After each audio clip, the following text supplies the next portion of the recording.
destroy your past, become something unrecognizable too. No, I'll wait after. No, fuck it, I'll sit now. No, what is that? If it makes me feel like she's like, yada, yada, yada, that's not what she's trying to do. I got it. Yeah, your brother died, you know? Well, yeah, we get it. Memories. Now I want to talk about the second part. And the second part is Cindy's response to what I was telling her. We share everything. She knows everything about me. She made that comment. She wasn't thinking about anyone else seeing it. She wasn't even planning it. She was actually speechless, right? I was listening to you talk, but so often we listen and we're thinking about what we're going to say to someone, and we're not really hearing that. And I had no idea what he was doing. And we've done a lot of things over, the last year or two. And I'm like, God, he's really good at this. And so I'm standing there thinking, is he acting or is he, doing something? I didn't. And so, of course, my mind was on, how do I respond? How do I pull him out of this? We had just had a conversation about how the Jets suck. How to pull him out of this? No, because it's just a video. I don't know what she's trying to say because I like, oh, you filmed this. All right, film it.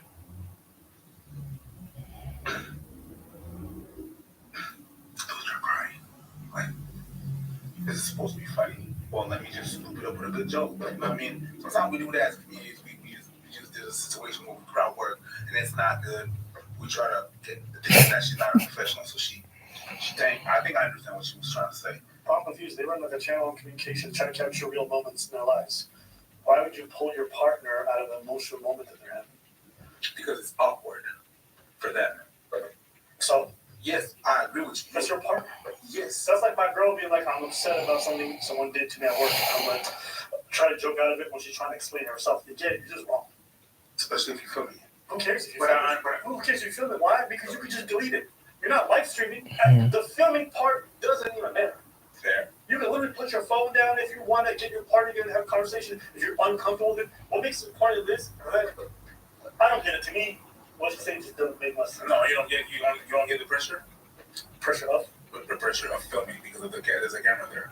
Sometimes I feel the pressure because there's a camera there. That's why sometimes I get my points across, and then I'm put on spot with a video I haven't seen. I have to fucking get information out there so I can understand that part where she messed up.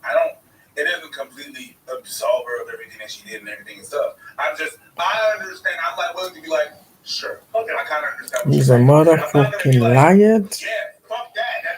That much is obvious. No, I'm gonna be like, camera, this and that filming. You don't even know what the direction is. You don't know. You have no direction. You don't know where you're going with this shit. You don't know what's going on. You don't know what he's trying to do. He just said, go ahead and film what they're saying, and I'm gonna take that as it is the word. So I can understand that. I'm not completely. I guess to me, it's just one of the situations where if I think we're doing a funny video and I start recording, and then my partner starts breaking down crying about something, I would just put my phone down. 100%. I would just change. I wouldn't keep doing what I'm doing. To me, it's a weird thing to be like, are you crying? What is it about your dead dog? Lassie's been dead for 20 years. I wouldn't. And that's because you got common sense, and you know what the thing about common sense is? It's not that common. We had just had a conversation about how the Jets suck, and we're just huge fans. We travel to New York every year to see them, and we had this conversation, and we were so sad that they had such a bad year, and then I see him sitting there with that hat on, and I was like, "You're wearing a Jets hat after we talked about them having such a bad year." So it was maybe a poor response on my part, but I think if you understand who we are and how we talk to each other, and the interactions that we have. I mean, all of our friends are like, yeah, that makes perfect sense to me. Like, the video was no big deal. But the people that don't know us, don't understand us, really were offended. And I want to address the idea that there's a difference between intention and perception. And I am sorry that your perception of me was what it was. Okay, people, this is the time to learn some shit. When someone says, I'm sorry, you took it the wrong way, that is not a sorry. That's not an apology. You know how I know? I do that sometimes. I'm like, sorry, but I'm not sorry. But people want to hear, because I really don't care. I don't think I did anything wrong. So I'm like, you know what? I'm sorry you took it that way. At least I'm sorry for something. But I'm not going to apologize for me doing that thing. And that's what it is. That's not an apology. I'm sorry you took it that way. It's just my way of saying, here's this accountability. It's yours. Yes. That's what you're doing. You're putting it on them. And sometimes, and to be fair, sometimes you haven't been.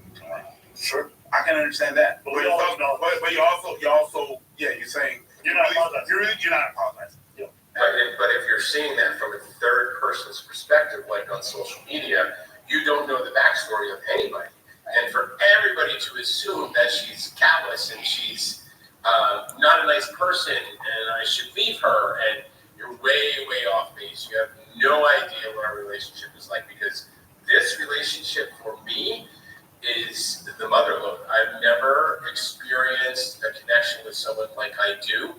I've never been felt hurt once. And many people thought, oh my God, she hurt him by not listening to him. So let's just say that you're mistaken. That was an inside joke between us, and she didn't know where this was going to go, and I didn't know this was going to go. But because it touched so many people, we're actually grateful, regardless of people wanting to jump on Cindy for her reaction. We are grateful because we think that people will think more about man's vulnerability. We will think more about truly listening to each other, and we will also think more about judging someone when we don't know the whole story. I think it's interesting that he apologized for springing that on her. But she didn't apologize for hurting his feelings or whatever the fuck she did. Yeah, and even if he says she's never hurt him, if what he says is true and that was a genuine moment, he looked like... Speak less, watch more. And it's his claim that what happened in that video was real. It looked real to me. It looked real to you. Yeah. He looked hurt. So do I believe that she didn't hurt him in that moment? No, I don't believe that. That being said, three things. People running in and saying, divorce her, I would never marry this person. Calm down. You know, the internet's so reactive because you see one moment in someone's relationship and you judge it its entirety. And at the same time, the internet will say people give up on relationships too fast. It's like the weirdest juxtaposition. And the only reason this video went viral is because it's not a sweet moment. It's not a nice moment. They probably have dozens of videos where they're being really kind and nice to each other. And none of you react to that. Y'all see one bad moment and you're like, she's a whore. She's a bitch and you should leave her. The internet's always like that when it comes to other people's relationships. Yeah. Now, in the internet's defense, these people put their relationships of them out of context. Out of context. You know, if you put up these clips, you can't expect people to know your whole entire life. So if you're not okay with public scrutiny to this degree, this may not be for you. I'm going to be honest. So those are two things I would say. Like, look, she could be a good partner. She could not be. I don't know. But everyone else pretend like they do off that one moment. I don't know. It's a bit bizarre to me. They say they're happy in their relationship, and you have to just let people kind of figure out themselves. Because if you're not there in their day-to-day, if you don't see all the labors of love that she may be doing for him, vice versa, the things that he needs that she offers, you're not really in a position to tell him what he should look for. But that's what I would say. What do you think? I agree. I'm not going to repeat what you said. Okay. But yeah, I agree with you. Okay. Beyond that, anything else you say about this couple? Most people are going to be there commenting. If you're on your third baby daddy and then you went back to your ex or whatnot, you shouldn't be talking about that video. Comment. You should leave. Shut up. Real quick. Okay. There you go. Both sides. Loudest one in the room. Oh, just that. 100%. Because I'm gonna need you to snitch on the rest of your fraternity brothers expeditiously. Because this is only one down. I'm pretty sure there's more to go. This morning, this man waking up behind bars. Baton Rouge police say Caleb McCrae has been arrested now in connection to the alleged hazing death of 20-year-old Southern student Caleb Wilson. According to investigators, McCrae... Let's cut the bulls. Most men don't want a partner. They want a possession. They don't want love. They want control. They don't want to build with you. They want to break you so you'll settle for whatever they offer. You ever notice how a man will chase you hard until he finally gets you? The moment you let your guard down, suddenly you get consistent. The attention slows down. The good morning text disappear because it was never about you. It was about winning. Once he feels like he owns you, the effort stops. Men love women they can manipulate. That's why they prefer a woman who's naive, insecure, or soft. Because they know a woman who understands her worth is a threat. That's why the moment you set a boundary, demand respect, or refuse to tolerate their bull, suddenly you're too difficult, too masculine, and too independent. They don't want to be men. They want to be pampered toddlers with unlimited access to your body, your time, and your emotional labor. They want you to pay half the bills, but still do 100% of the cooking, the cleaning, and the child care. They expect you to be exhausted from working and running a household, yet still be horny on demand when they decide they need sex. They want you to be emotionally available, heal their traumas, but when you need support, suddenly you're too emotional. And let's talk about cheating. Men don't just cheat. They mentally and emotionally destroy a woman in the process. They will lie to you for months and gaslight you into thinking you're crazy for suspecting anything at all. And then the second they get caught, it's your fault. Suddenly, you weren't giving them enough attention. You were nagging. You weren't sexy enough. No accountability, no remorse, just psychological warfare to make you question your reality. And here's the biggest truth they don't want you to know. Most of them don't even like women. They like the access. They like the comfort. They like what you do for them. That's why they'll drain you, destroy your confidence, and call you damaged when you finally leave. Amen. They never planned on loving you. They planned on using you. So to the women watching this, wake up and stop making excuses for these men. Stop believing the lies. You are not crazy. You are not unworthy. You are not asking for too much. You're just finally seeing through the bull. To the men who feel attacked, if this message offends you, that's because it applies. And remember, ladies, accept nothing less than queen treatment.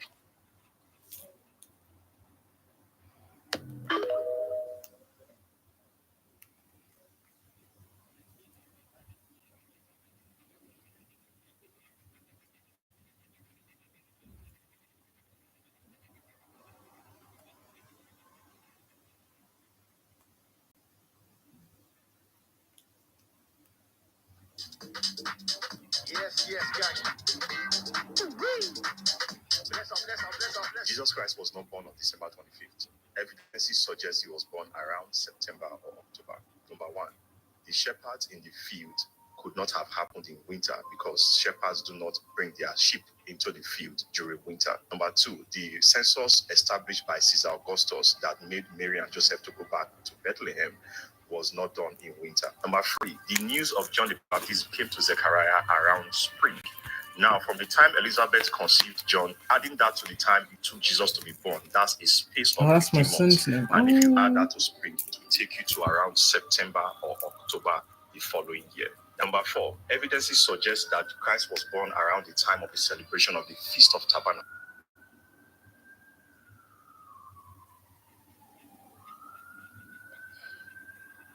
No, you're a damn liar.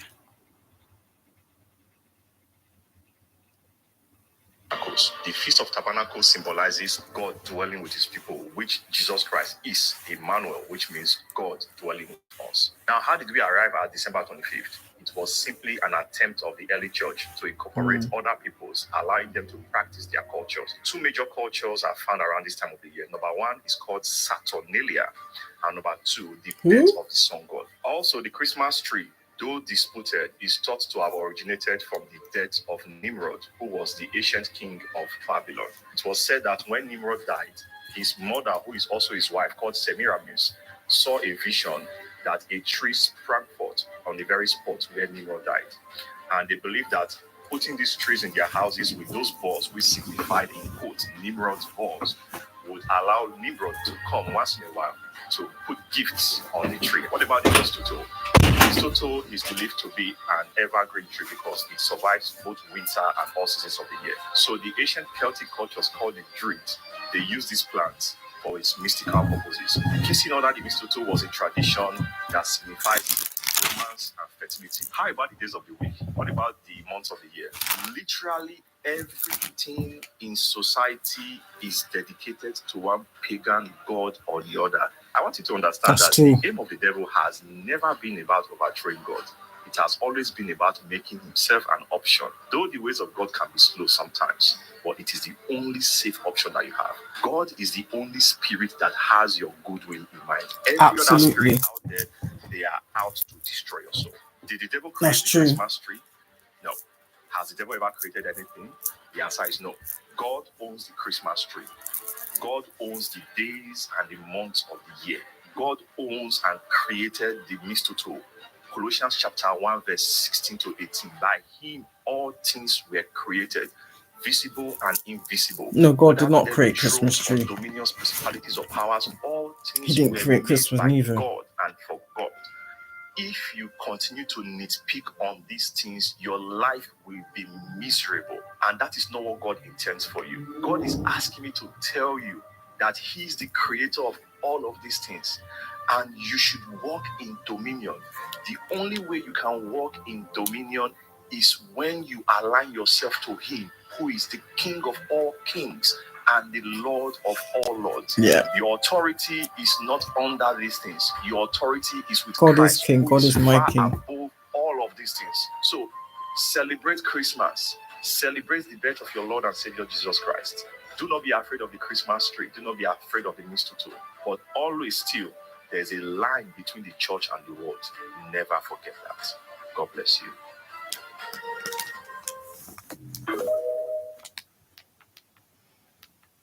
Jesus Christ. That's what you say.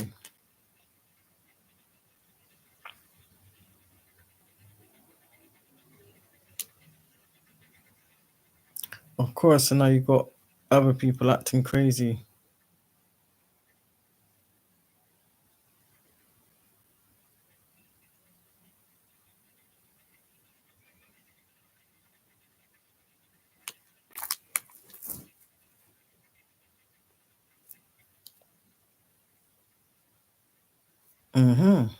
I agree.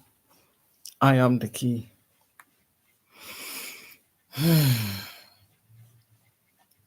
These NPCs and these bots.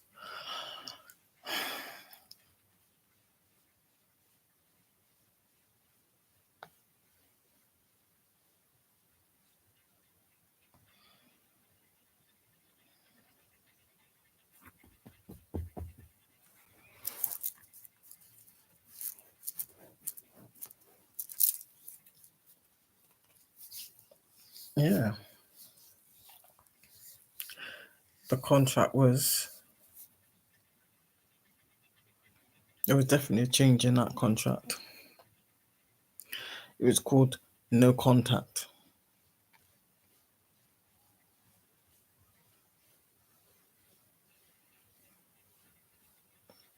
Karma is here, I know. I see it, I feel it, I sense it. I know it too. And by golly, it's been a long time coming.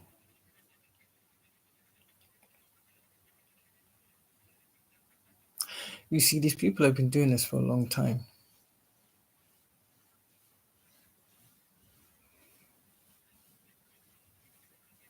They did it to a lot of people.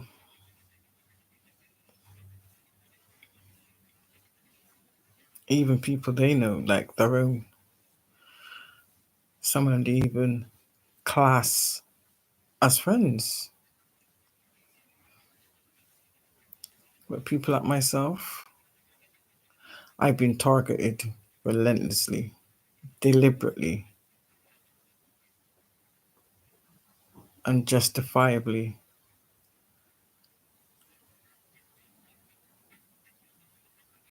All to keep their nefarious deeds from being out on Front Street, or to silence people so they can continue to siphon and steal the abundance of good people.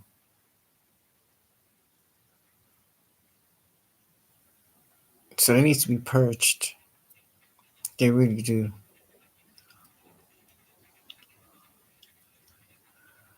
I believe that's what we need, one big purging.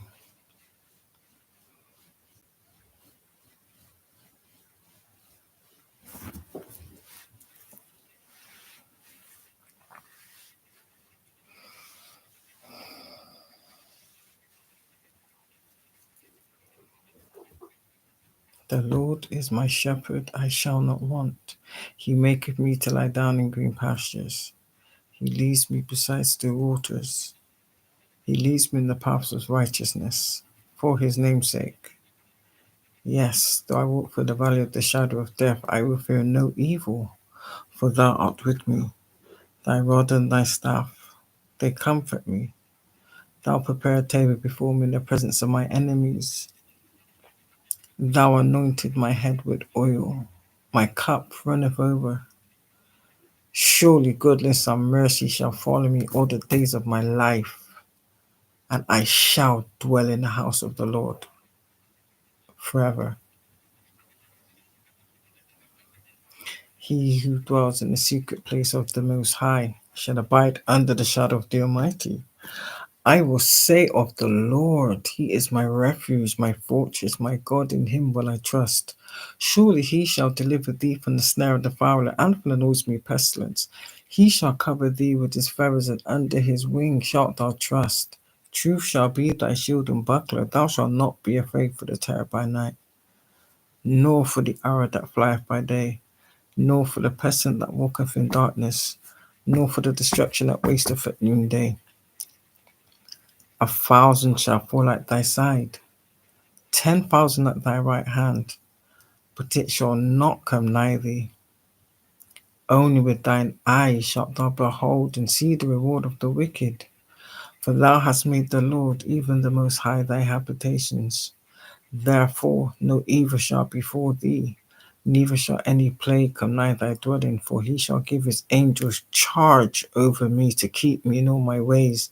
They shall bear me up in their hands, lest thou dash thy foot against a stone. Thou shalt tread upon the lion and the adder, the young lion and the dragon shalt thou trample under feet. For thou hast set his love upon me. Therefore will I deliver him. I will set him on high, because he hath known my name. He shall call upon me, and I will answer him. I will be with him in trouble.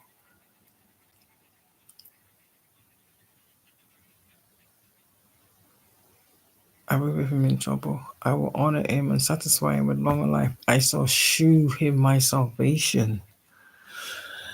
Absolutely. I'm grateful. Absolutely grateful. By your energy.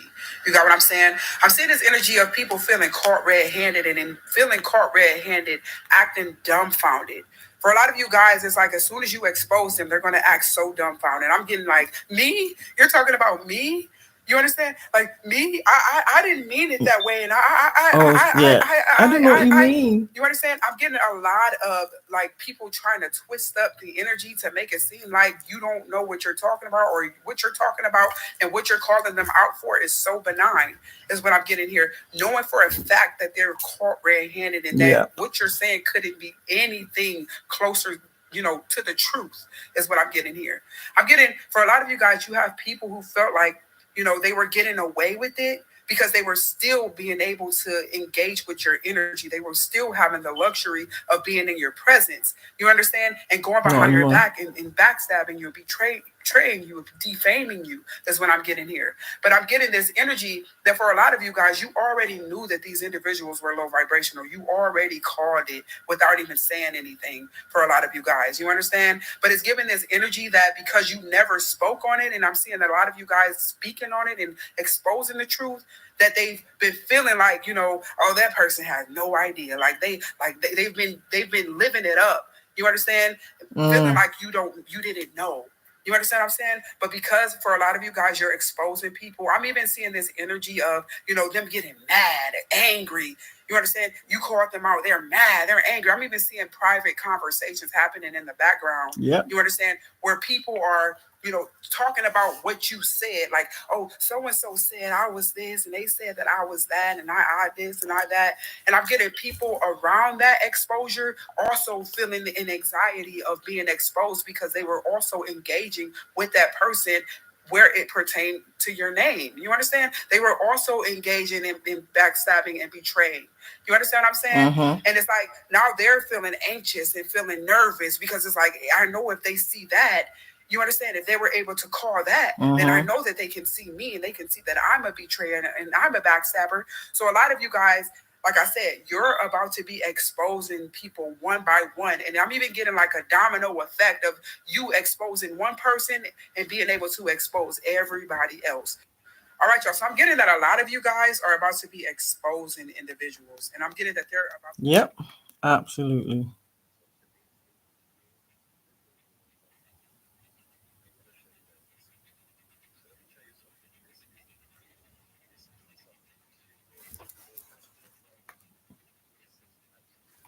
Without a shadow of a doubt.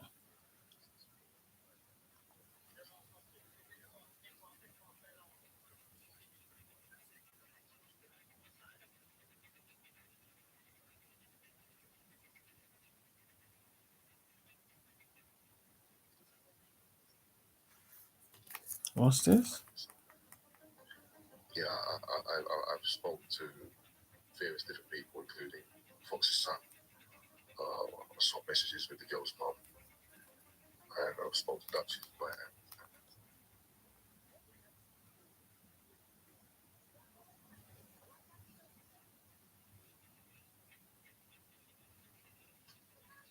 But if you did it, you did it.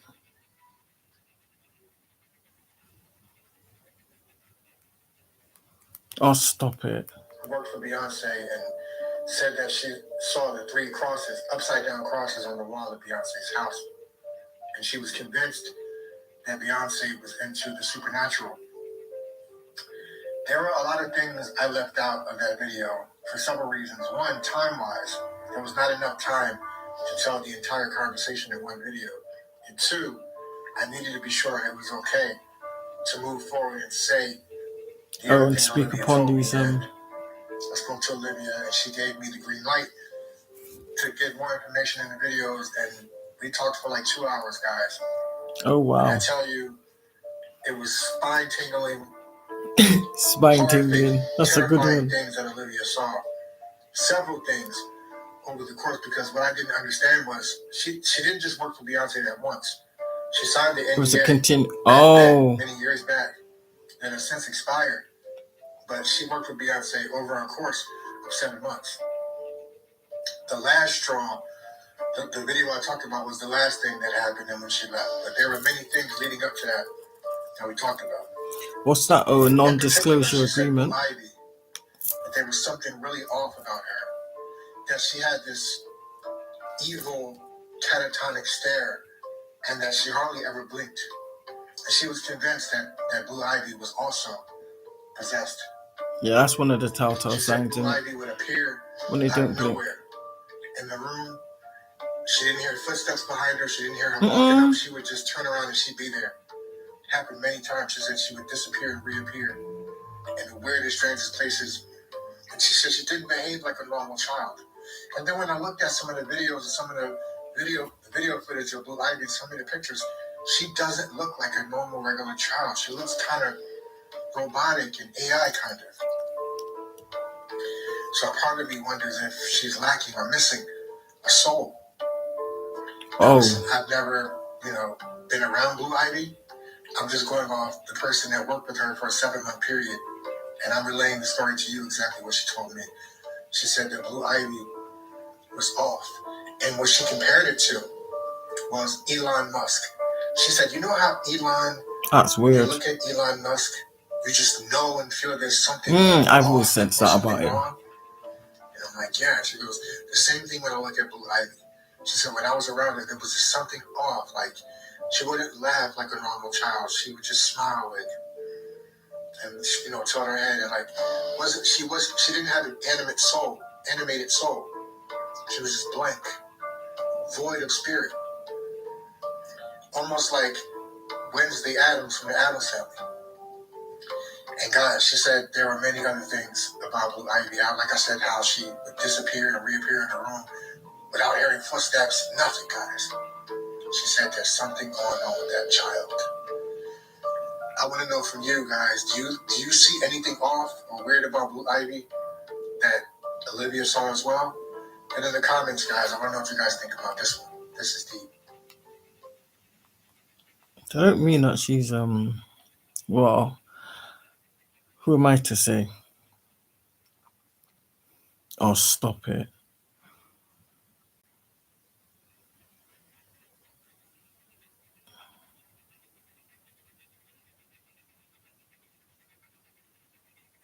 Just want to see you like a monkey.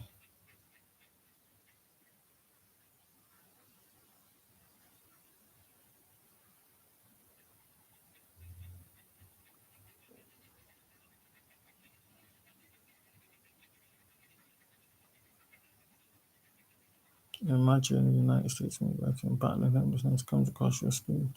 Now imagine all you have to do is help is stay and share his meal with him. Oh bless you.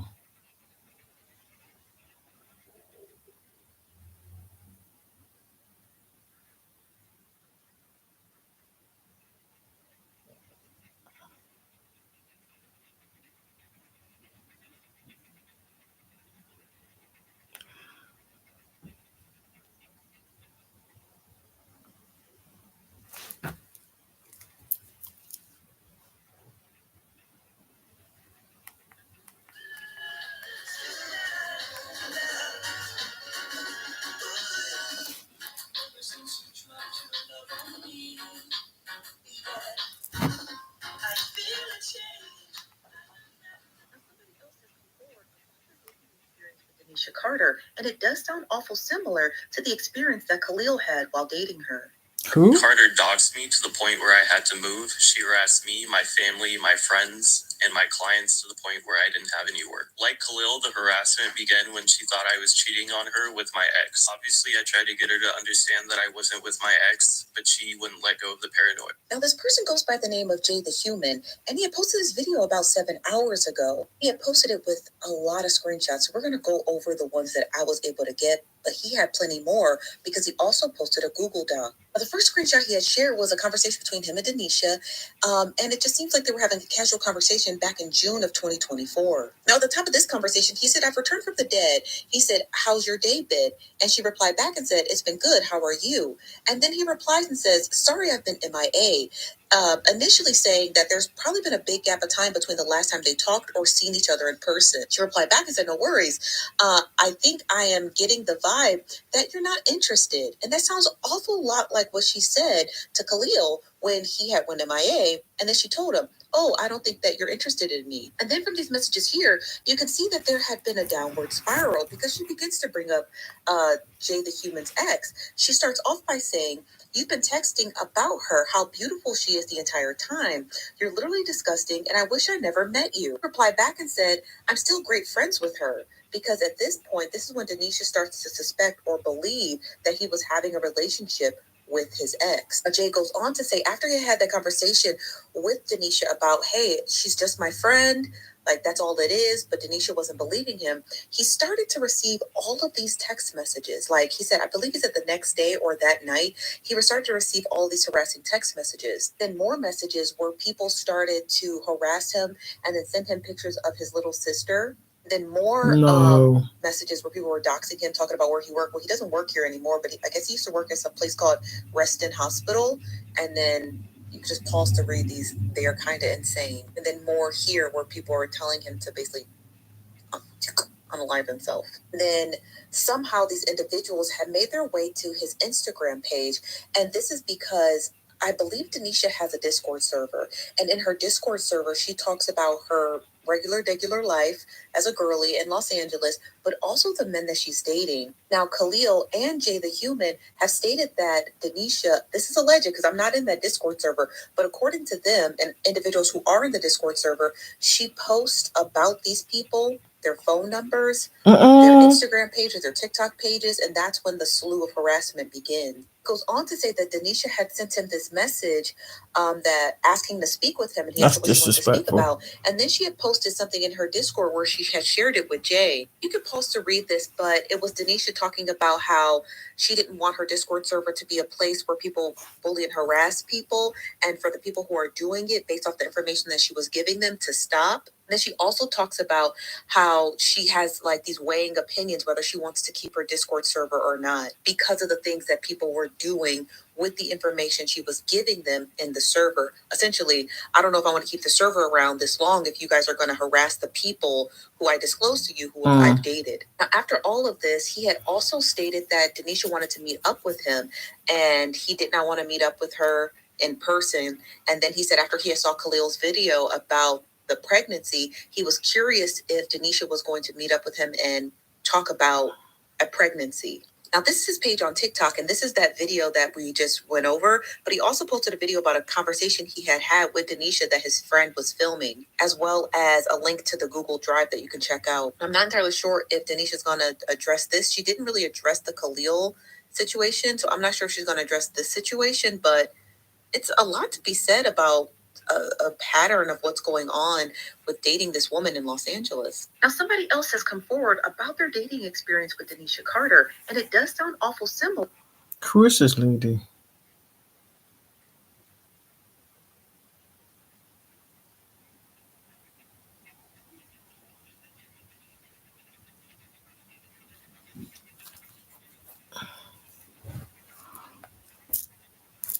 My audience is hopefully like dispelled of that, but like let's take a lighter hearted example, right? So a lot of you know who Denisha Carter is, right? You know how she talks on her videos on the main channel, the way that she presents herself. A lot of people respect that. Yeah, a lot of y'all think that is who she is and that she always is like that. When first of all, she did a video talking about how that is just really not the case. And since she is a Black woman, she just kind of has to cater a certain way. But also, she has the second account where she is literally hilarious on. And all of her videos on that channel are filmed just like this, like with her hand. And like a few people have like brought that up to me and said like, oh my God, like she's actually so funny and stuff. Like I just would have never imagined. And it's just like, stop believing that what you see on camera is the entire person. We are all as